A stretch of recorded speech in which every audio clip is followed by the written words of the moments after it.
Brandon Brown, man. Yeah. Thank you for coming on. Of course, man. Thanks for Yeah, having me. it's the first time I ever met you, so Yeah, right. that was So it's cool. real. We know this is real. Yeah. Yeah, I follow you on social media, man. You're good with that stuff. Thank you. That was so I guess start real quick. I'm a real estate agent with Remax Humboldt Realty. Grew up here in Humboldt County. My parents still have their house. I grew up in Fuelbrook. Went to Arcata Elementary, Sunnybrae Middle School, Arcata High. Went to HSU. I was there for about 3 years before my wife got accepted into pharmacy school in Vegas. Oh, cool. So we moved there like before I got my degree. It was an easy decision. It's like, are we both going to have a bachelor's degree from Humboldt, or are you going to get your pharmacy degree, which is going to be like 3 times as much bringing in. So it was kind of a no-brainer. Teamwork. Exactly. So we moved there for about like 2.5 years in Vegas. It was a nightmare, kind of like we were talking about before. It's just so different from Humboldt. Yeah. And growing up here, like that was our first big move, like experience outside of kind of on our own type of thing. Yeah, you're like what, early 20s? 30. When you went to Las Vegas? Oh yeah, sorry. We so exactly 20. Yeah. We moved there 3 days before my 21st birthday, and like my parents helped us. Yeah, exactly. So my parents came down, like helped us move in the U-Haul. We stayed in hotels that night on the Strip. And we went to like go gamble at Monte Carlo, and it was like 11:45, and I go to sit at the table, and like, oh, you're not 21. So I was like, okay, we're just gonna walk around. And that's what I said. I was like, come on, man. I get it though. So yeah, we did that for a couple years, learned a lot. But again, it was just so like the weather for me was the biggest thing. It would be like 110 for 5 months out of the year. Like I would take my dog to go pee at 11 at night, and it was still like 100 degrees. It's like, what are we doing here? That and the money, and just like not knowing people, right? So we moved down there, didn't know a ton of people. So that made it hard to like do fun things. And then we went and like try to branch on our own, hanging out with people from work and school. You know how that goes. Sometimes it hits, sometimes it doesn't. But it was just hard to do something interesting without spending money. Like here, we're so used to like going on hiking or the ocean or the rivers or whatever, or just hanging out with family and friends. Yeah, right? nature's free out here. Exactly. There, I mean, don't get me wrong. They have cool places like Red Rock, Mount Zion National Park's pretty close. You still have to pay to get in there. Exactly. I went there for a week, and I was like, there's nothing free out here. Yeah, and once you do it, it's like, don't get me wrong, we do it multiple times, but it's just not the same effect after you've done it. And then once you see all the cool attractions at the casinos after the first 3 months, it's like, well, now what are we doing? And in my perspective, she was so busy in school, so I was just working full time at a PetSmart Pets Hotel, which I didn't even know was a thing. Like inside of a PetSmart, there's a Pets Hotel where like dogs stay overnight and like for the day. And like in a kennel, or do they get a room? Both. So the cheap pet parents, they're just stuck in that kennel barking and crying all day, which is it was kind of fucked up. Yeah. But people spent, it was like $20 a day. Then you can have them like in this giant playroom. It was probably like twice the size of this room. But that shit got really intense sometimes. Like there was a big dog camp and a small dog camp. The big dogs would have like 20 dogs. And this is, like Rottweilers. They didn't allow bully breeds, which is, it's a whole nother conversation. But Rottweilers were all right? Yeah, those were all right. So it was just terriers, pit bulls, a lot of wolf mixes in Vegas. That kind of stuff. So yeah, there'd be like all of these dogs and boxers, and they get hyped up. They're all playing, and like there's some fights we had to break up. It got a little crazy. But the reason I bring it up is I was working with a lot of first-time employees, kids straight out of high school, and they would just do the dumbest shit, like no call, no shows, not understanding that that's a problem. Right. And it was at the time when we lived there, Nevada was the 32nd state as far as rankings in scholastic achievement, and so it was so evident to me working with these kids that like they just didn't get the simplest concepts. So all of that tied into one. It wasn't the greatest experience. It was good in the fact that it taught us we did really like Humboldt. We knew that we just got out there and we're on our own and kind of like we're forced to be adults. And some, like I have friends who still haven't hit that stage. You know what I mean? So in that sense, it was really good. We learned what we didn't like, what we wanted. Moved back here for a year. My wife got a job at a Target pharmacy in Santa Rosa. So we moved to Santa Rosa for a year. Oh, cool. That was fun. And then moved back here because she got a job offer at the Eureka Target. So yeah. And then, so everywhere we've gone, I've kind of just tried to find a job to make whatever money I could. Not having a degree is tough, whatever. Back here in Humboldt, I had a couple connections. My dad ended up hooking me up with a job at Wallace and Hines. You know where the tap room in Blue Lake is? Mad River Tap Room? No. So it's like right near the river, and right across the street from the Mad River Tap Room is Wallace and Hines. It's a bar manufacturer. So Plaza Grill? Yeah. So that big ass bar in there, they made that. Oh, cool. They've made bars for the White House. Like when I was working there, we made like $300,000 bars for places in Japan, like crazy stuff. Like out of Redwood? Exactly. Like nice the stuff. nicest bar you could you could buy. My issue is that's not my bag. I'm not huge with working with my hands, like, which is like such a shame to my dad, because that's him. You know, he grew up as like a mechanic, an engineer. He can fix anything, da da da. So he's the one who hooked me with the job, and I learned a ton. You know, just like staining, finishing, wood, sanding. I actually did build my own bar top for the Pearson family. It was like a private home bar. That's how they're balling. So it was really fun to learn that kind of shit. But ultimately, like, I was just uncomfortable every day because I didn't know it well. You know what I mean? Like, when you don't know it well, you just kind of have that doubt that's already built in. So after months of that, it was like I wasn't getting better at it. I felt like it just wasn't me. So that's when my wife one day was like, you know, what about this? Because she showed me an ad on Craigslist for Remax. At that time, our daughter was like 6 months. And again, my wife's a pharmacist, so she wasn't going to stay home and me go make $12 an hour. You know what I mean? So it was kind of a no-brainer. So I'm looking for something. Just I wasn't really satisfied with, I don't know, just like the income-making professionalism side of my life. Like parenting, I've always wanted to be a dad, so like I felt so great about that shit, but it just kind of highlighted what I didn't have, you know what I mean? Because everything else I felt was at the level I wanted in my life. So she showed me the ad. I went in and met with them, and I really liked the meeting with our broker, Matt, and our office manager, Kiara. For Matt, it was just, he was so straightforward and like so blunt. I knew in this business I didn't know anything about yet, I needed somebody who was going to shoot me straight and wasn't going to bullshit me. You know what I mean? Because then I know where I stand. I know what I don't know. I know what I need to figure out still. So that really was what did it for me. I went and got my license, and then I hit them back up like 5 months later. I was like, hey, I got my license. They're like, all right, come on in. And then we went from there. So in March, it'll be like my 3rd year. And to follow up on your original point, the social media thing, it wasn't, because, you know, I kept hearing like, you got to find a niche, or you need to find something to stand out, because there's a ton of realtors. We're in a small town where everybody knows everybody. I didn't grow up here. I grew up here. My parents didn't. They grew up in Hayward in the Bay Area. So it's not like I'm 3rd generation Humboldt, have all these connections, which I can tell you, you know, there's a ton of agents in our office who are that, and they get all this referral business that comes to them, which sounds so great, but that's just not me. I don't have that. So I didn't even like look at social media as my niche. I was already doing, you know, I already had an Instagram.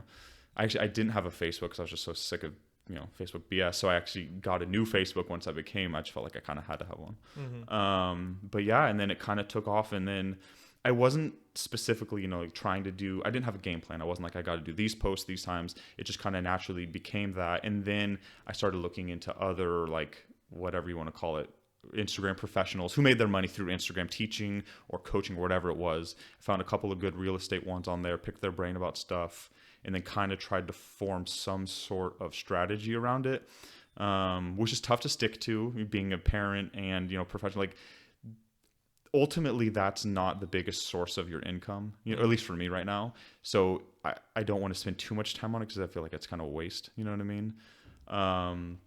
But it has started to turn up some good leads, to be honest. I mean, granted, they're younger people who, you know, afford around the $200,000 range, which, whatever, that's, you know, what most first-time buyers can afford. But the hopes is that in 5 to 10 years, a lot of those people who have been like on my page following me are ready to buy at some point, and then that turns into natural. Or sale and upgrade. Exactly, that too. So, yeah, it's been good. It's been one thing, in my opinion, that kind of stands out.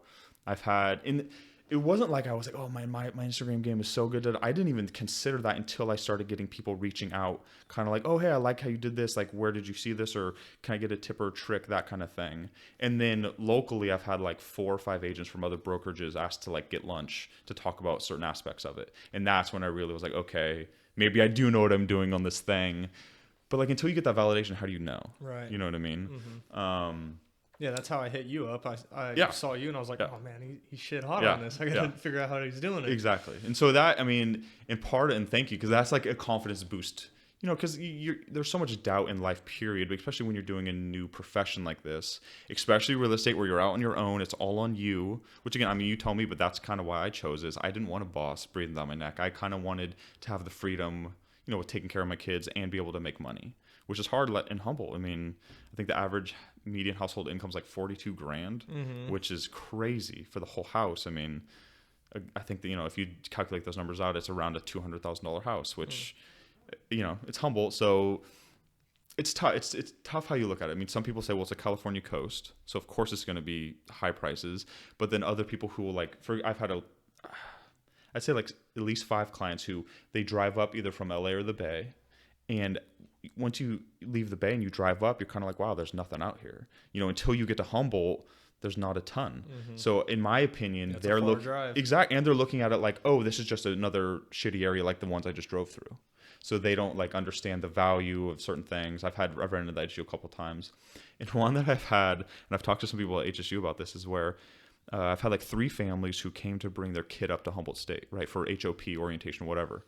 And they drive through Broadway, Eureka, the worst part of Humboldt County, and then they stay in a hotel in Valley West, one of the other worst parts of Humboldt County. And their opinion of our county is completely jaded because of these 2 areas. So I had, this was last fall. Take them on a field trip. No, that's what I did. So they're like, hey, we want to see the house. Like, okay, well, why don't you guys come with me? I do some community tours for the hospital anyway. So I'm kind of like used to doing that. If you guys want, I can show you around. And then, and they told me when we first started, they were straight up. They're like, yo, we drove through Eureka, Broadway. We staying in Valley West. As of right now, this morning, we agreed. We think we're going to have our daughter sit out a year to readmit either next fall or this coming spring at a different campus because we're so uncomfortable with the area. We saw probably like 11 houses that Saturday and Sunday. And at the end of it, like, okay, then they felt much better. And now she's going here and it's no big deal. But that was like the 3rd time I've heard that similar story of people thinking our area sucks because, well, some of it does suck. You know, like I know there's a big article when that cruise ship first came in like a year or 2 ago and people complaining like it's docking in the Eureka, like what Old Town Eureka should be. It's a waterfront, right? You think that would be our nicest area, and it's not developed at all. I mean, and it's like the worst. Yeah, it's like what are we doing here? And I'm sure there's so many more layers to it that I understand. But so yeah, it's tough kind of battling some of the Humboldt stigma. I mean, you tell me, have you had any of that with people? Lately, to be honest, I've had a lot of inquiries just because people want to get out of the smoke. Oh, the fires and the smoke. They want to go to somewhere where it's clean and their house isn't going to burn. Exactly. Which in theory shouldn't happen here because we have so much moisture, but I guess you never know. Yeah, you never know. I had one of those last week as well. Same thing. She lived in Santa Rosa. They had to evacuate. She's like, well, let's go look at houses up there anyway because they were kind of considering it from that fire. What was that? 2 years ago, 3 years ago? That bad one in Santa Rosa. Yeah. You said you give tours from the hospital? Yeah, so we have every night. It depends. They're kind of sparse out. They don't all go to me, but every now and then I'll get a community tour from the hospital for an incoming candidate, whether it be a doctor or a pharmacist or whoever. They try to court them to come in because, again, we don't have.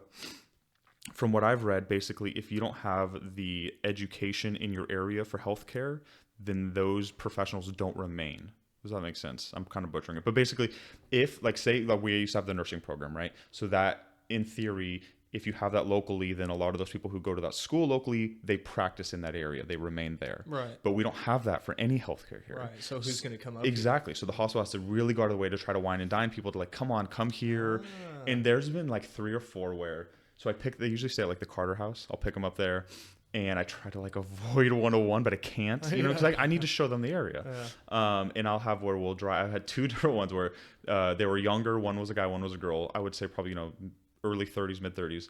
And I try to say, hey, what are you into? Da, da, da. Right off the bat, if they're into nature, it's usually a good tour. Yeah. If they're, like, into, like, the more hustle and bustle nightlife, shopping, that kind of... I had this girl said, oh, I really like retail shopping and da, da, da. So I drive her by Bayshore Mall. She go, that's your guys' mall? I said, yeah, that's it. And she was on her phone the whole rest of the time. So it's like, I get it. If that's not your bag, it's not your bag. I mean, like we were talking before, growing up here, you kind of see what there's not. I think that's just like a natural human behavior. And so, growing up, there's not a lot to do on the weekends. That you're kind of sick of it. So as soon as college hits or whatever, you're out of high school, you're looking to do something else.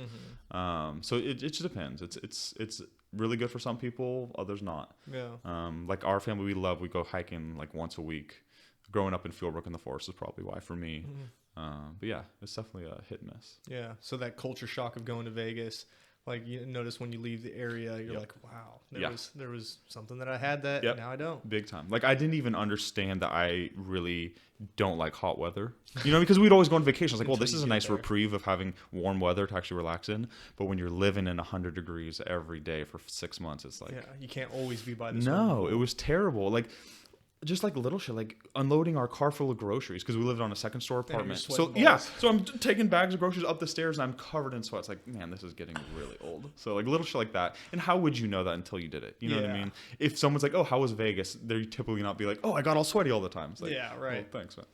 So yeah, it just depends. Normally it's like, oh yeah, I lost all my money. Exactly. Which that was another part of it, is like, I gambled a lot when we lived there. I would probably play blackjack like once a week, maybe once every 2 weeks.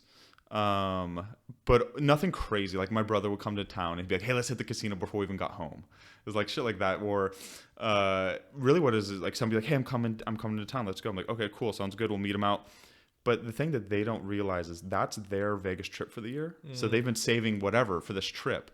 Well, 2 weeks ago, I had another buddy who just came in too. And I can't be going out, having the same fun that you're having because I can't afford to do this every 2 months when a buddy comes into town. Yeah. But don't get me wrong, it was fun. I was able to save up like $2,500 for a down payment for an engagement ring. Part of that was just saving from working, but honestly, the majority of it was from playing blackjack. But yeah, it was fun. It was a good experience. It was definitely a good experience. Yeah.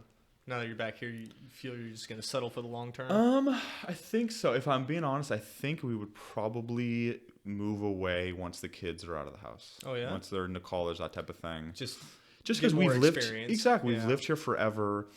We know what Humboldt provides and what it lacks, and right now we appreciate what it provides, and we don't care too much about what it lacks. But I feel like, I don't know, in another 20 years, that scale might shift. You know what I mean? So I do think that we might try to relocate closer to like maybe more of our friends. We have a lot of friends down in SoCal, which sucks in my opinion. There's just so much about it that, like, this is so materialistic. But one thing is, like, the average car you see in Humboldt's like an Outback or a Civic or a Tacoma. Yeah. The worst average car you see in LA is a BMW or a Mercedes. And whatever, that's neither here nor there. But I do think that growing up with those expectations of the bare minimum does affect your personality, or like what you're okay with, or how understanding you are for people that don't have that bare minimum. In your opinion, bare minimum. You know what I mean? So I do think that kind of plays a little bit into people's personalities. But I also haven't spent enough time to know that that's something real. It's more of an assumption, I guess, just to say more than anything. Yeah. But yeah.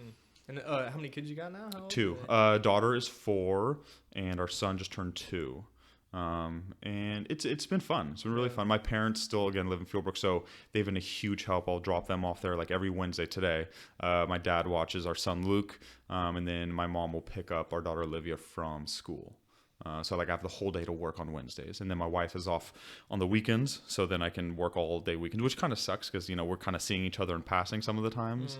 But we've agreed, we're on the same page that we kind of want to get our business, whatever. I mean, hers is set, but my business up and running now, and kind of take it a little bit easier in a year or two when it's more running on its own type of thing. Yeah. But it was tough. I mean, we had kids before any of our friend group did. Part of it was like a conscious effort of, we are financially set because of her job now. So why not have kids? And then we can kind of enjoy more of the free time later in life where we're still youngish, to be able to travel and do the things we want to do. Yeah. But it's fun. You look long term like that. Exactly. Yeah. Well, because we knew we wanted to have kids, and we knew we wanted to be in Humboldt. And it kind of worked out. I mean, part of it, like, we kind of maybe was just us justifying the logic. Like, oh, well, we have kids young. Well, it'll be, so maybe it's that. I don't know. But now, like, a few more of my friends I grew up with are starting to have kids. So it's cool, like, getting together, seeing them and stuff like that. It's been a lot of fun. Yeah. A lot of fun. But it is tough because, I'd say, more than half of the people we grew up with all moved out of the area. That's just, I don't know. Part of Humboldt's. They'll be back. Yeah, I hope so. I'm trying to get one to come back up, and he's considering it, so we'll see. Chris, if you're listening to this. So yeah, we'll see. Tag him in it. Exactly. Give him a little pressure. Yeah.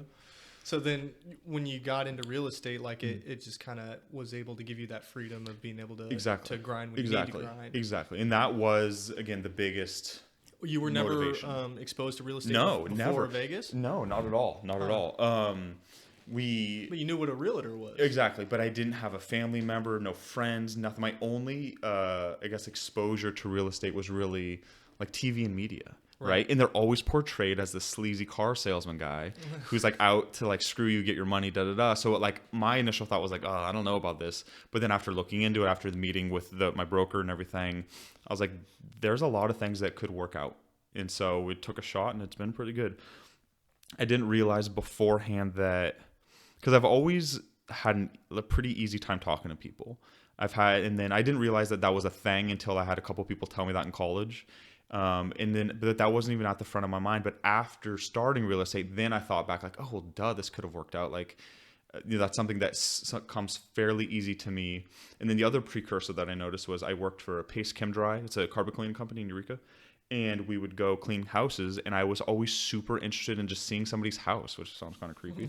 But like just seeing layouts or just how different people had their houses set up. I always thought was kind of cool. But again, me just being a dummy, I didn't even consider that until after I'd already become an agent. That it could be a career. Exactly. And I thought back, well, duh, man, what was I thinking? So yeah, it's worked out really good. I can't complain. I cannot complain. And I'm curious about that because I'm starting to run into this now where people don't think that the realtor is worth their weight. Yes. And what they don't realize is that there is tons of work that we do as far as paperwork and squaring everything away just so that transition is a little bit easier. Exactly. Do you have a story about that? Well, I've definitely run into this. Everyone in my office has run into this. I think the internet is largely to blame. There's just so much more information out there. A lot of people. Like those iBuyer, like there's some programs out there that they'll do it for you. Threatening to cut out the realtor. Exactly. Yeah. So yeah, it's. I mean, it's good. It's for some people, it's great, right? If you are up on it, then great. You could. I mean, as a buyer, it doesn't matter because it's not saving you money because you're not paying anybody. The seller is. So as a seller, if you can do it and do it well, then good for you. I mean, because that is a lot of money you save. But in my opinion, the majority of the time, there's so much liability you could run into. I just think. I mean, I've had people who are put it this way. I've had people where I'll have the listing and the buyer will come in and say, hey, we want to save 3%. So instead of your seller paying us 3%, I'll represent myself. Exactly. And it's like, well, if that's the case, then I'm kind of representing you too, because I'm the one who has to be responsible to make sure you're getting me the correct paperwork back for my files. So, I mean, it is what it is. I'll try to make anything work. But to answer your question, yes, we have run into that. In my opinion, you really need to be on top of it if you're going to do it. Because there are so many little things, scheduling inspections, ensuring that you're getting the reports back from the inspections, writing up requests for repairs, understanding contingency removals, ensuring EMD delivery, receipts for EMD, all these kind of things. If you aren't in the business, escrow communication, knowing who to have your escrow with, who to talk to, when documents need to be where, all these kind of things. If you're not in the industry, it could easily fly over your head. Or in one simple thing being missed could ruin the whole thing. You know what I mean? Or not knowing how to prepare for your appraisal. If that heater unit's not kicking on, you need to make sure it's working before the appraiser gets there. Or having smoke detectors, double strapping your water heater, little stuff like that, all can ruin a deal. And there's, 20, 30 of those little things that could all ruin a deal. So you don't have all of them covered. You might as well have none of them covered. So yeah, it's tough. But I mean, I give credit to people who are like go-getters and want, who are conscious enough to like, oh, I could save money doing this way. But ultimately, I think it's pretty risky. And I don't know, especially if you're a buyer, why not have an agent represent you? Because you're not saving any money anyway. The chances of getting a seller to agree to cut the buyer's commission out is pretty low, in my opinion. I've had people suggest that, or potential clients or leads suggest that to me probably 4 or 5 times. Try to get it organized, and somebody always disagrees with how it's structured. So, but again, I've only been doing it for 3 years, so I'm sure there's much easier ways to do that I haven't learned yet, or that is the kind of interesting thing is to keep everyone humble. It's like you do learn a lesson. Every escrow is different. Don't get me wrong. There's some that are pretty easy and just go right through. But, I would say at least every other escrow I learned something pretty useful. I just had one that closed last week that had a seller rent back, where the seller was going to remain in possession so they could get all their stuff out. And my clients knew about it, so they were totally okay with it. But I didn't have the rent back documentation structured correctly because I didn't know. I hadn't done it before, and that's on me. I should have gone to my broker to picked his brain better about it. Luckily, we were able to figure it out. It was no big deal. But, there was that one day where I'm so stressed out, like, oh God, I didn't get this figured out. I got to get this constructed. Yeah, my career's over. Yeah, exactly. So, I mean, we figured it out, but yeah, it's good because I think, I don't know, you learn a ton in this. And when you're not learning, I think you're probably not taking it seriously enough. You know what I mean? If you think you're good to go and like everything's smooth, I don't know. I mean, maybe you're just that good at it that it is so smooth for somebody, but if it's not rocky, then I don't think it's real. You know what I mean? So it just depends. Yeah, there's a couple other things I wanted to touch on. One is the length of exposure that you have into real estate. You said you've been in it 3 years. Yeah. I've only been in it 4 months, and I still don't know anything. Like there's so much to know. Big even time. After you pass the test and get your license, you're literally at step 0. And what's crazy is like there is not a baseline for like training. You know what I mean? Like we take our classes either in person or on the internet. Most people on the internet, in my experience. You get your license, and then it's like, okay, you're up. I mean, one of the reasons I chose Remax is because obviously they're one of the bigger brands. Yeah, structured. But because of their training program and no monthly fees. My look was like, if I'm paying you a monthly fee before I'm making money, I'm gonna resent you. Yeah. And so that was one of the biggest reasons. Harder to make it. And it's gonna kill my motivation because I'm just gonna be focusing on the money I'm losing and not gaining. Because I don't know about you, but for me it took like 9 months before I got my first deal. That first year, I only had 2 deals. So, when you're buying a laptop, when you're buying all these things to prepare to be an agent, on top of paying a monthly fee and not making money, it would have drove me nuts. Yeah. So that in the training program, they just have so many outs. It's not like, we go through this rigorous training, but they have all of the material for you if you want it. Which I don't know this, but in my opinion, I think that our brokerage does that on purpose to try to weed out the people who aren't go-getters and willing to go after that information themselves. If you're like, hey, give me all of the things I need to know, well, that kind of shows who you are a little bit instead of going out and getting it yourself. So they make it available to you, but they don't shove it down your throat. And I mean, I'll be honest, we've had agents in our office who, didn't take it seriously and kind of fizzled out because of that. So I do think it's kind of like a natural selection process anyway. But yeah, and just, because I had no idea about anything in real estate, I just felt like I needed to kind of tie into somebody who knew everything about real estate. So it's been really good. I can't complain. I mean, you told me, so why did you look at other places first before coming here? Was this like a natural fit already? Yeah, it kind of was just because I did talk to Kira. She's actually friends with my sister. Okay. They went to HSU together. And I went and interviewed with them in Coldwell Banker.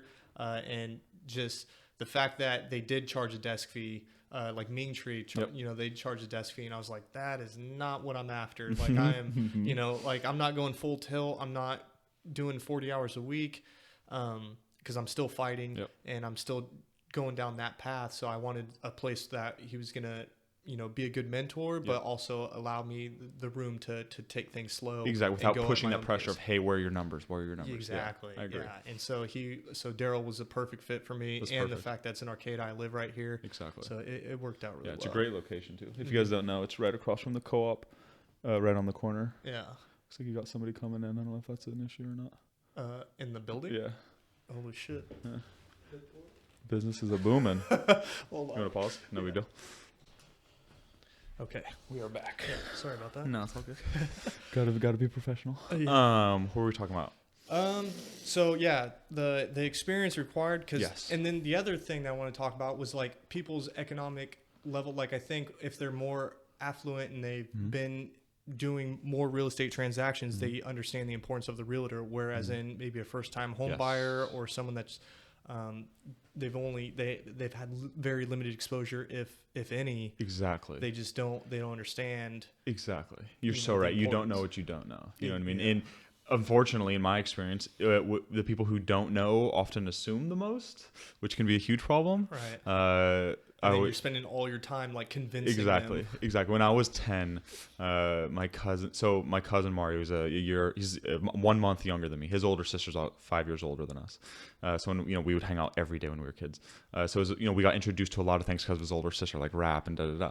So I remember I was 10 and this, what song? I think it's What's Beef? I forget. It's a Notorious B.I.G. song, but he says, don't make an ass out of yourself by assuming. And that's stuck with me forever because it's so true. And I found it so many times as an adult, like people assuming something and it just makes them look like it's okay to assume if you have enough of the information, right? They're safe assumptions to be made. But when you don't know, you shouldn't assume like, oh, I don't know about this real estate, but I'll represent myself. It'll be fine. It's like, man, that's such a risk. I don't know if I would recommend, but whatever. Everyone's going to do what they're going to do. So that's hilarious. I learned that same, assume means don't make an ass out of you and me. I learned that from like my seventh grade. You and me. Yeah, my seventh grade history teacher. Exactly. It's funny you learned that from a rap song. Yeah, right. Isn't that funny how it sticks with you? Christopher Wallace, baby.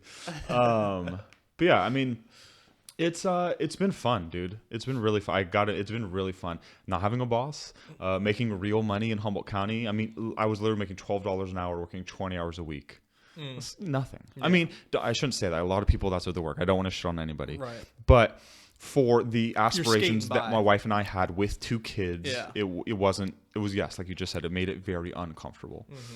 So that, and what it is, a part of it too that I feel like nobody talks about is I feel more accomplished, period, because I feel like I'm a productive member of society who is somebody, if that makes sense. Not that people who, work at a part-time job or like a low-end job, whatever, aren't, but I am like a public figure per se. You know what I mean? Because I have my information's public. Like, I don't know how many you get. I get 9 spam calls a day now because as a realtor, your phone number's public information. So little stuff like that. It just made me feel better about myself that like, hey, I am being productive. I am contributing whatever to my family, financially, to the society, helping people buy homes. Because I'll be honest, when I first started, I was like, okay, I was calculating commission checks on the regular. And then one of our best agents in our office, Stephanie Joy, shout out. She's been doing this forever. She's so good. Yeah, I see her all over the MLS. She's like our top producer every single year. Get her in here. You should. I'm sure she would love it. Yeah. So my aunt is really good friends with her. So I kind of knew her a little bit before doing this. But once I started, she kind of took me under her wing, helped me, showed me a lot of stuff. And I'll never forget in her office, she goes, this is so cliche, and they'll probably just roll right off your shoulders, which it did. But you really got to be in it to helping the people, for the relationship. And I was like, okay. Anyway, I'm gonna go calculate these commission checks again. But after going through like my first 3, and one of them was a little rough because I didn't have great rapport with the client. I'll tell you the first transaction I have after this is it's a story. And I started to realize it's so right, because if you don't have a good connection, if you're not doing it for the right reasons, that's when you're anxious and uncomfortable, because you're not on the same page as your client. Like, if you're truly on the same page as your client buying a home, you understand how much it means to them to buy a home. That's the most money most people are going to spend their whole life. It's a huge deal. Owning something, owning your own land is crazy. So if you aren't truly on that page, then a lot of miscommunication pops up. At least for me, it did. So once I kind of made that adjustment in my head that I'm not doing this for the check thing. Don't get me wrong, we wouldn't be doing this if it wasn't for the check. But the primary motivation being to actually help the person with whatever it is, that really turned a corner for me. I realized that like right after my first year, once I had a rough first year, and I was like, what's going on? Like, I need to reevaluate here. And then last year, for that first year, I had 2 transactions. Last year I had 12, and right now I have 13. So it was a big jump. I mean, my goal is just to always do better every year. This year I'm like $1,000 better than last year, so barely. Yeah. I might get one more before the year ends. We'll see. Yeah. But yeah, so I don't know. It makes me feel good about who I am. I guess, long story short. Yeah, I noticed that when me growing up, I didn't have very strong like family value, family connections, and so like that part of, hey, it's a long term.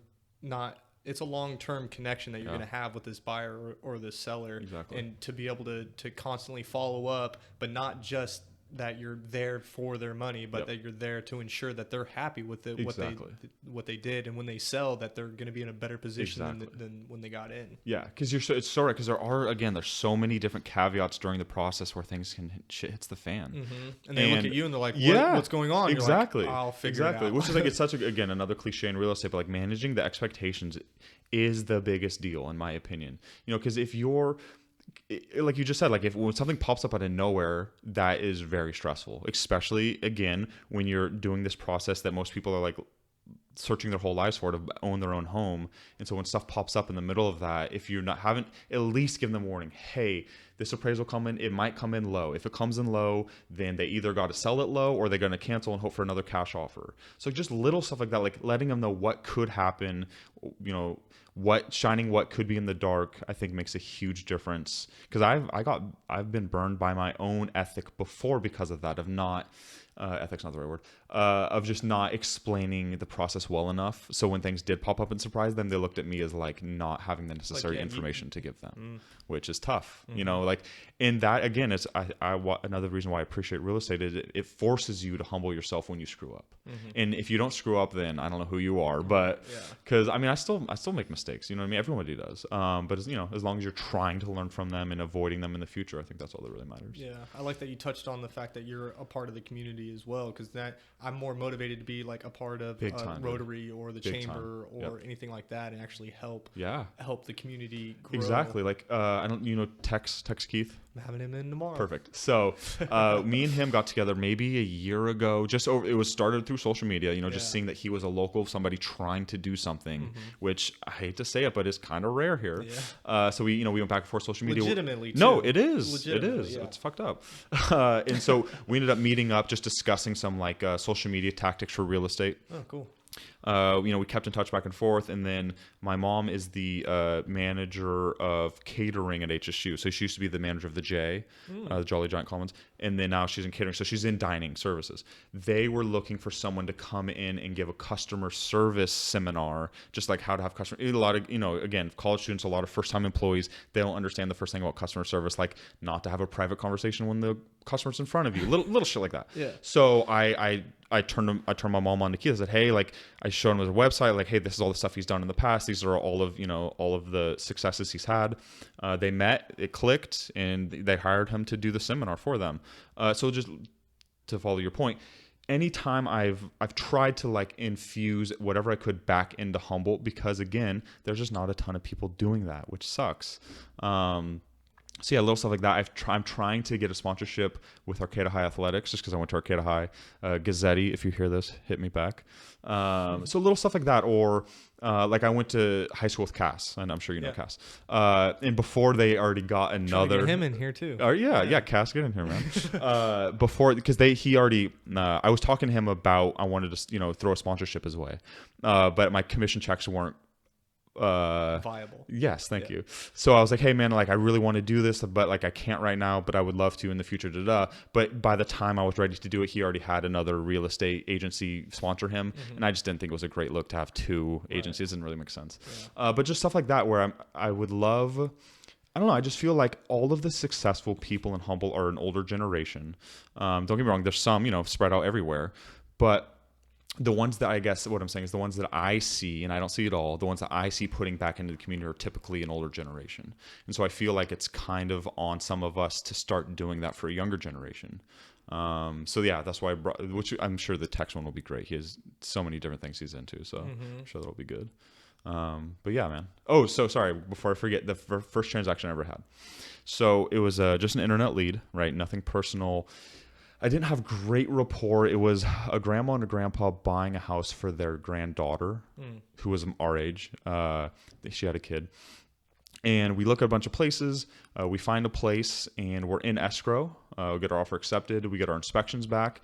And there was an addition, a game room addition to the house, but it was unpermitted. The slope of the roof was too steep given the composition of the shingle, if that makes sense. Yep. So like, different composition for different steepnesses. I don't know if that's a word. Yeah, sure. And so it didn't match up that, and there was like this internal stair that was like 3 inches too high. So it wasn't to code. It was like a tripping hazard. Yeah. So all of this happened. And so I'm like, okay, well, let's write a request for repair for all these things. Let's try to get this, at least try to get this to a number that you're comfortable with before canceling. They say, no, we just want to cancel. It's like, oh, shit, okay, whatever. Like, it was my first escrow. Let's just cancel. We canceled it. And then, like the 3 following days, I showed them like, I think one other house in that 3-day span. And then they call me like, hey, we're going to have you come by. Because they were an older couple who didn't have they weren't internet savvy. Yeah, so I was always going to their house to sign everything. So like, hey, we're gonna come by, have a discussion. So I go over there, and then they inform me that they have just purchased a house privately through a family friend, essentially cutting me out of the deal. Not that was their goal, but Right. you know, just the ripple effect of it happening, cutting me out of the deal. And so it was a really good lesson as far as expectations, right? I get the offer excited. I'm so happy. This is crazy. We got an offer accepted. Da da da. Now we're in escrow. Oh, now we have the inspections, and now the shitty reports are coming back. Okay, let's do a request for repair. And then, so basically what it did is it corrected my expectations, you know, not to get excited when the offer is accepted, because that's just the start of the journey. And then you're going through the inspections and then the appraisal. So now it's like, until we actually have that close call, now it's like, okay, now we're done. So that really helped me to kind of like just see it clearer, if that makes sense. So yeah, it was a good first lesson to learn. Yeah, that's the other thing too. It takes so long for escrow to close. Yes. It's like, yeah, you made $6,000, but it took 3 months. Exactly. You know, so. And that's the other thing too, is a lot of people are like, oh, you guys make so much money, you overpay. It's like, I hear you. That is a lot of money. That, you know, these commissions can be a lot. But like you just said, there's so many hours that go into it. Because when we leave the office for that day or that showing, that's not the end of the day. It's never the end of the day. I can't tell you how many text messages I get regarding business after 8 p.m., which is fine. Whatever. I have my phone. It's a text. It's no big deal. But, you know, it's kind of what we signed up for. And I feel like a lot of people don't see that part of it. Or like, you know, like you just said, escrows can be months and months long, and you never know what pops up. I mean, these power outages, it didn't screw up any escrows for me. It just delayed a couple for the closing, just because all the title companies and everything were closed. Yeah, just little stuff like that. Yeah. Yeah, that happens. It does. It's good though. I think it's a really good learning experience in most cases.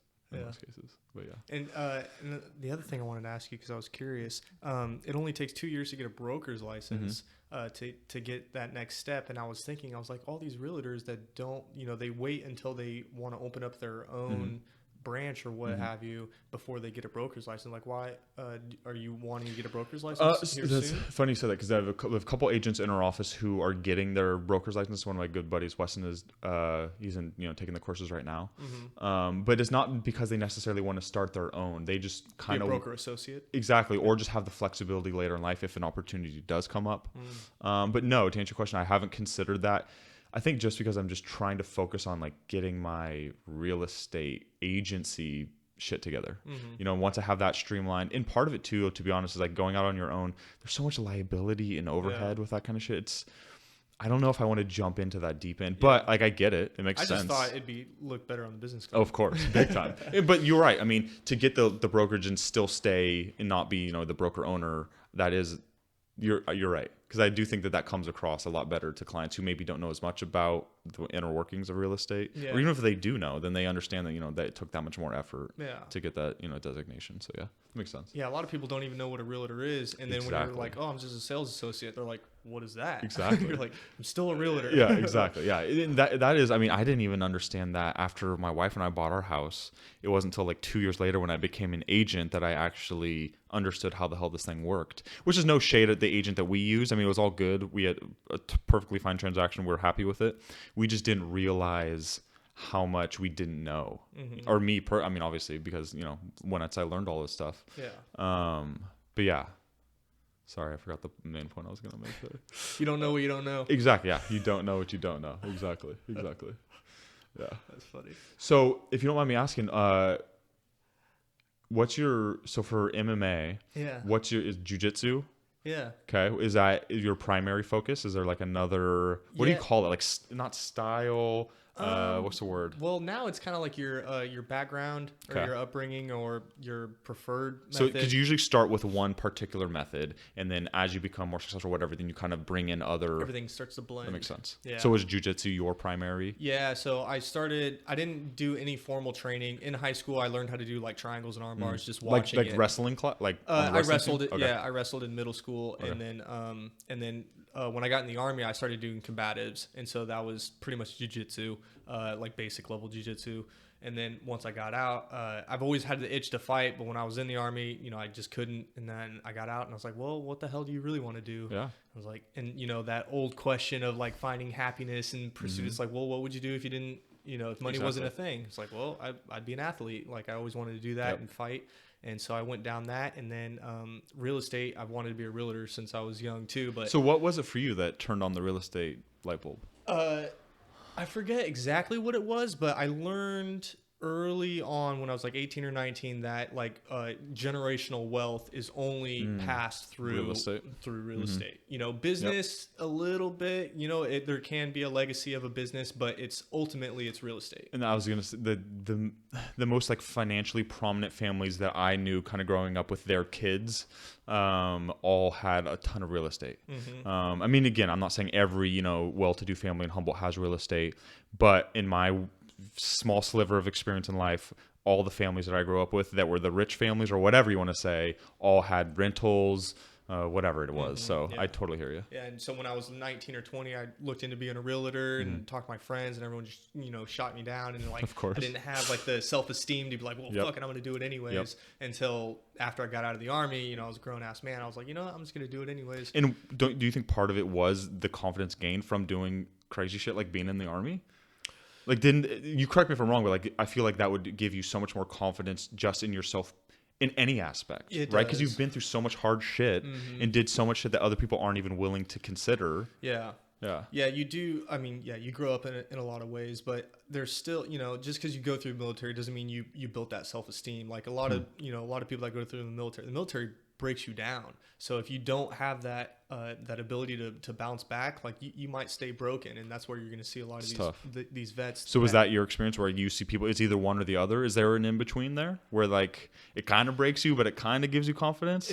Everyone is all different, of course. So big, you know, like everyone's experience is different. Some people go through it and they find their source, and they succeed beyond what they thought they would. Like I've seen YouTubers that are they got out of the Army and they started their own YouTube channel based around whatever the hell they like, whatever their interest was. They super succeed.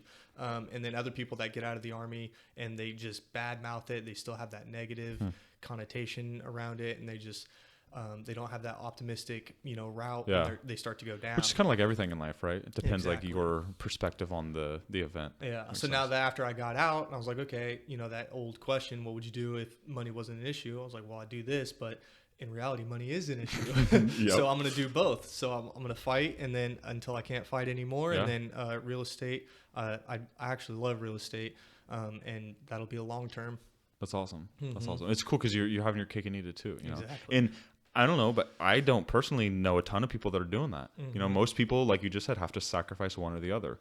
Either they're doing the thing they love and they're not, you know, making a huge financial impact, or, you know, they're doing the thing they don't love and they're making the money. And growing up, I also, you know, I didn't have any rich relatives or that I knew of. That I still don't know. Yeah, we'll see though. Yeah, we'll see. Give them a call. yeah, right. But having that exposure, or lack of exposure, I should say, you know, I didn't know what to do or where to go, and so I pretty much learned everything I know off of YouTube, just watching, you know, all these highly successful people and following what they're doing. And one of the things was minimalism and cutting back on your consumerism. So I still work. I work security at a bar, you know, and I work 25 hours a week, you know, 5 nights a week there. Yeah. And that's how I pay my bills. Like, this real estate doesn't pay my bills. This podcast doesn't pay my bills. Fighting doesn't pay my bills. But those are all the things that I want to do. And I got to make the sacrifices to do it. And then, I mean, you know, to me, the logic makes sense that you need that now, right? That's like the sustenance keeping you alive until you are good enough at these other things that you're actually passionate about. Again, and, you know, if all things go the way you want them to, and then you don't have to do the stuff you don't want to do anymore. Yeah. So that makes sense. Yeah, it's funny. Some guy came up to the bar there, and he's like, so what would you do if you had all the money in the world? I was like, I'd do everything I'm doing right now, except for I wouldn't be here talking to you. He wasn't expecting that. That's funny. That's so funny. Do you ever get issues? It just seems so interesting to me to be like security and being like a trained professional. You know what I mean? Like, well, people look at me and they're not. I was gonna say, like, do you ever? People overlook you? You think? I mean, how would they know? Right? They don't know. Yeah, they don't know. Yeah. Actually, Arcata, you know, there's just not a lot. There's not. Yeah, people are mostly chill. I agree. Like, I haven't. The only time we get into fights is kind of when like a bouncer is like a hot-headed and they start the fight, and then it's like, okay, let's go. Because I knew a couple. Occasionally fights will happen. I'm not gonna say no fights. No, big time. But big time. You know, on a 9 to 5 or like throughout my week, I haven't been in a fight. How long have you been doing the security? It's almost 3 years now. Is this right here at the bars? In Toby and Jack's. Okay.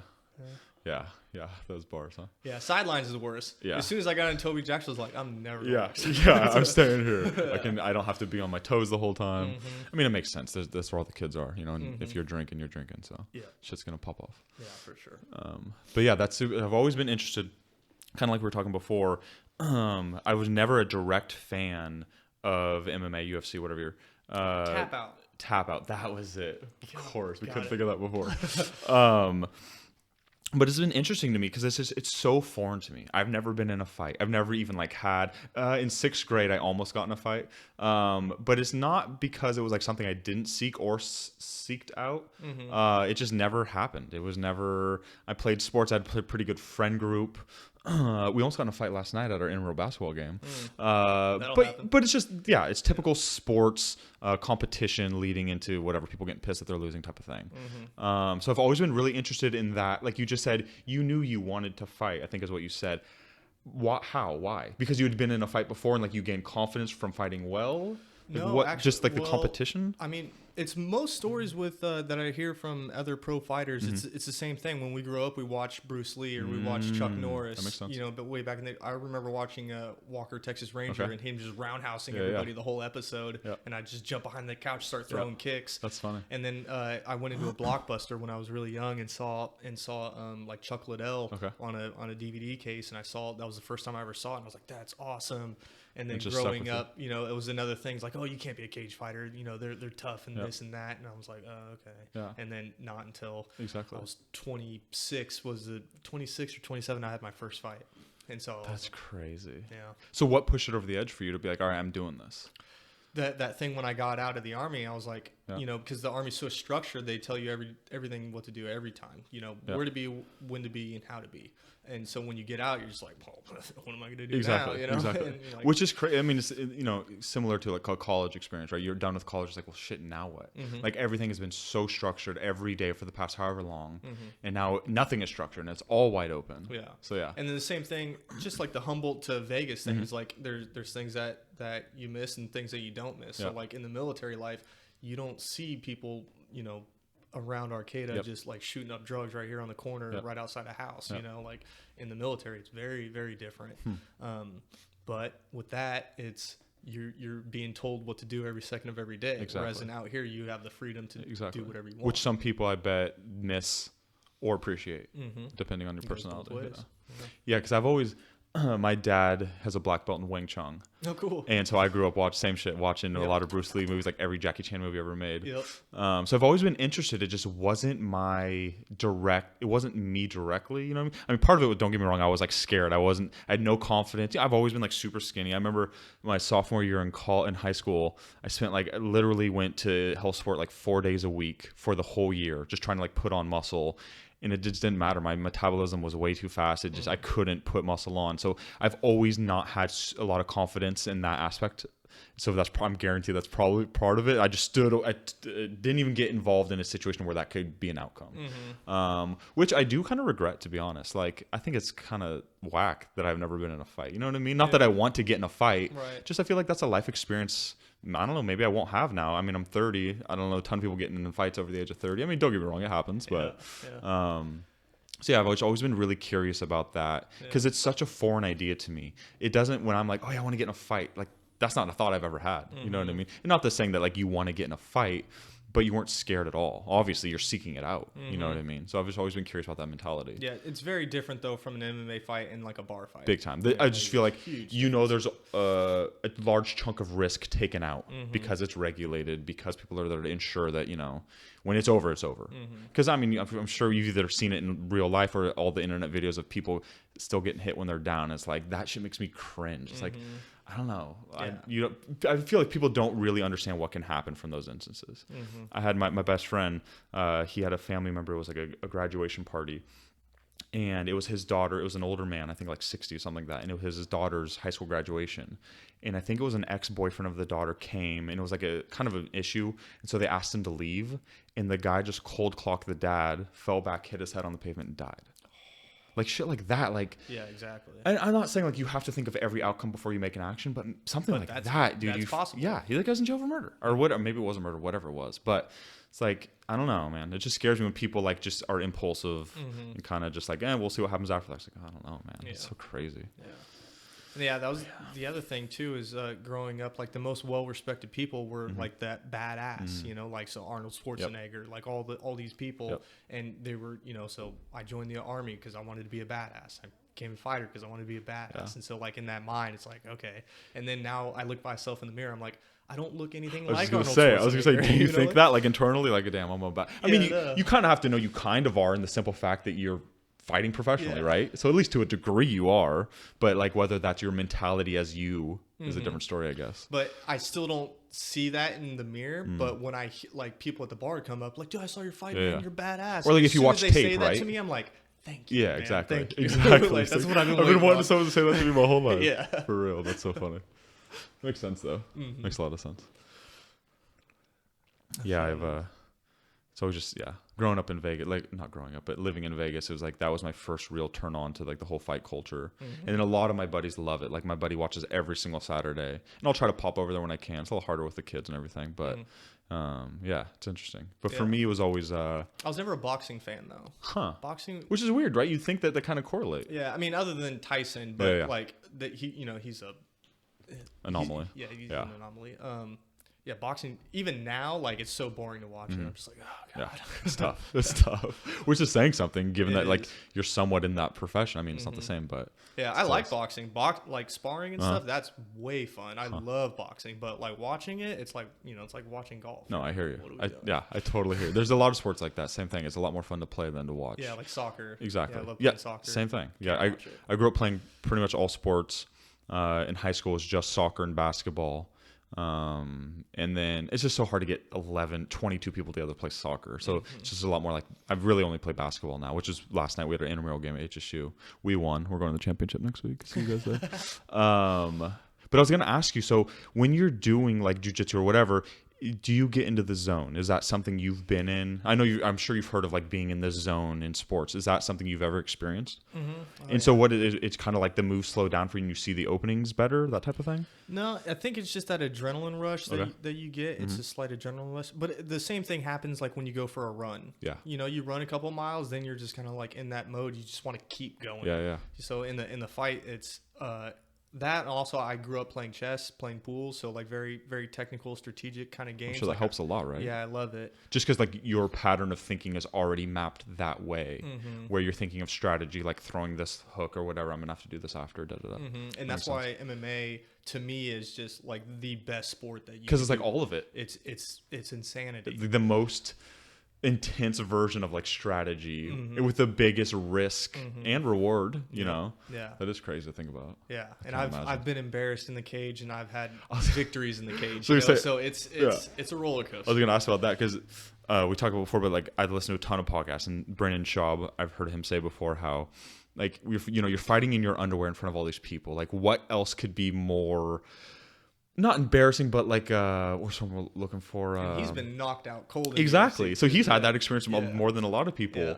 But I can't imagine. One thing I think about is the McGregor versus Jose Aldo. Knocked him out in 12 seconds. I actually watched that one. That was the one I've ever ordered with my dad. Oh yeah. Because I was like, that was like at the height of McGregor's hype. I was like, Dad, we gotta watch, because he's the same as like you were saying. He was really into boxing, because that's when you grow up that age, that's what they had. But he's always been really into martial arts.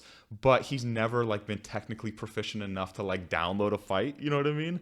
And so one night we were over, I was like, dude, we gotta watch this fight. Like you did it, and it was great, but it was 12 seconds. He's like, oh, we paid for this. It's so funny. But yeah, sorry. Like the Jose, man, poor guy. Can you like, imagine dude, all the build his up? whole country. Yeah, like crazy. I can't imagine, especially in your underwear, being knocked unconscious in front of all these people who are cheering that you just got knocked out.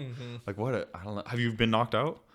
Yeah, it was like a flash knockout. I wasn't like cold unconscious. Like as soon as I hit the ground, the ref stopped it because it was an amateur fight. Okay.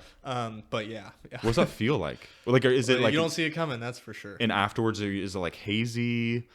No, like mine wasn't. Obviously. Yeah, mine wasn't that bad, and it wasn't. It was in the first round, so I wasn't like dog tired. Exactly. It was just like a bink. Yep. It just hit the button. Yeah. That's crazy. I can't imagine. I'm giving you so much props for that, because I don't think I could do that. Yeah. God, so nuts. but which I don't know, because like it is competition. So like, was it always mixed martial arts for you? Did you play other sports growing up as well? I wrestled. Okay. Yeah, I wrestled. I played basketball. I played soccer. Okay. And then like I wasn't. My mom was deaf growing up, so I wasn't in a very like communicating. Like I didn't talk. Kind of makes sense, growing right? up. Like I literally recess hit. I went and played soccer, or I went and played tetherball or ping pong, or like literally anything. So those sports were kind of your natural outlet to interact with others. That makes sense. Without having to talk. Exactly. Because you don't need to. Yeah. But you can still be accepted, especially if you're good. Yep. Which is like, so many people shit on sports for like, you know, the culture that surrounds it. But I really appreciate that aspect of it. Like, okay, for example, my daughter was having like a little bit of confidence issues with going to school, right? So we would like bring her to drop her off at school and she would cry, be nervous, but something that really helped it was she just finished up this basketball class every Saturday in McKinleyville, and she had a friend who was in it. So having a friend there, but just getting more confidence from being good at dribbling. She was one of the best dribblers. And then now ballet, she's doing ballet with 3 of her friends from school are in ballet. So it's like these other things, you know, in this aspect, sports, ballet and basketball, helped build her confidence in those very specific realms, but it translated into now she's not crying when I drop her off at school. She's excited. Part of it is she became better friends with her friends from ballet. Yeah, and you get validation from your peers. 100%. 100%. It's like, oh, I am valuable because I'm good. You see the value in me because of this thing I'm good at. So I think that really helped. I mean, that helped with me big time. I was like soccer. I was not good at soccer at all. I was fast, terrible ball skills, like really not good. But like our team was our kid high always had a terrible football team and a really good soccer team. Like we would win, God, I don't even remember what it's called now. NLDS, whatever division was called. Every year, like when I was in middle school up until freshman, sophomore, junior, senior year, every year we would win. Just because that was our kid as like best sport for whatever reason. And so our team was so good, I would always get like a lot of opportunities. I was a forward.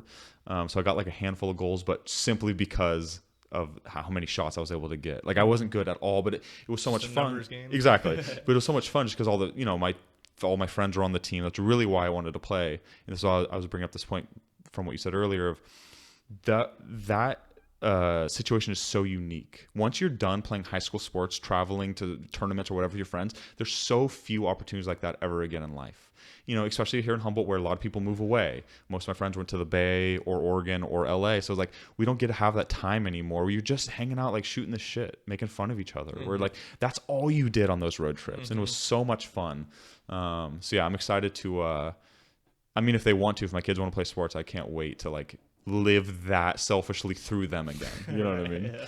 But I do think it is good ultimately. I think it can establish a lot of skills that can translate to other shit. I mean, that's like enterprise, right? Like their whole model is they hire a ton of ex-athletes and they try to have like sales competitions to kind of like form to go along with those same like reward systems that sports gives you. So, you know, I think it definitely works. Yeah. I mean, it depends on your personality. Yeah, for sure. I mean, that was part of it for sales for me. This is like the first sales job I've really had. But I find a lot of motivation, just dumb shit, like looking at our sales board in our office. Like, oh, God, I'm only 15th out of 25. I got to close these. I got to get up there, da-da-da. So shit like that. And which, you know, whatever. It's nothing. It doesn't mean anything. But for me, it is. Spirit of competition. Exactly. Exactly. Which, that's all I need. You know what I mean? Like, it doesn't mean anything tangentially in life. But to me, it means something just because it's the fuel to do whatever, which is whatever. It's dumb, but it works. So. Yeah, who cares, right? Yeah. Hey man, we're gonna cut it here, but thank you for coming in, man. You got a good voice. Thank you. You can run your own podcast. I was told that one time before I did Remax, I interviewed for a calling basketball games for one of their local radio stations. Oh yeah, cool. And I went in and interviewed like, oh, you had a good voice, and I've never heard. I was like, what? Who says that? You know, right. Why would you ever hear that? But I didn't get the job, which is actually good, right? Because maybe I wouldn't have done this. But yeah, thank you. And I was glad to see that you were doing one. I mean, because, you know, it's very popular now. I don't know, are there any others in Humboldt? Not that I know of. Same. I think maybe HSU has a radio I'm sure they got something like that type of thing, but no one like that's dedicated to exactly it. Exactly. Yeah, it's cool. And it's I'm glad to get in while it's on the ground floor. You know, get these numbers up. YouTube, right? Yeah, it's on YouTube. Because I have it on video, the hosting for putting it on like audio podcasts and stuff like that, like there's a whole other side of there's a whole new bag of tricks. So you basically like have to like separate the audio or something. You have to hire a host company. So you have to pay. Yeah, and then pay the host company, but you have to make sure your host company is like doing everything that you want them to do. You know, Exactly. everyone has like little different things. Like, oh, we'll offer you 5 different outlets for 10. You know, Yeah. all that. And is it a lot of money? Depends. I don't even know. Yeah. No, like, yeah, I hear you. Yeah, I was just like, you know what? I'll just put it on YouTube. Well, that's the Or thing. Is pay if for it's the thing. free, everybody's on YouTube anyway. Yeah, then exactly. whatever. It's the same and thing. then it's like, okay, well, you could just not watch the video. Exactly. And which is wow. I was just saying before I got here in the office, I was finished up paperwork and I would just had the audio going. I mean, the video was playing, but I just wasn't looking, just to get a better idea of how you did it. So yeah, it's cool. Yeah, I'm glad. Thanks, man. Yeah, really no appreciate problem. it. Hey, Really appreciate tag it. your business again. Yeah, Brandon Brown Remax. Yeah, Brandon Brown Remax Humboldt Realty. I do have a website, brandonbrownrealtor.com. All of the content on there is 100% original. It took me a long ass time to write all of those articles, you know, because there's like one for buyers, sellers, investors, and it kind of goes through the whole process of buying, which is a lot. So yeah, you can information on there. Instagram, Brandon Brown _realtor. Facebook. So yeah, let me know what's up. All right. All right, thanks, man.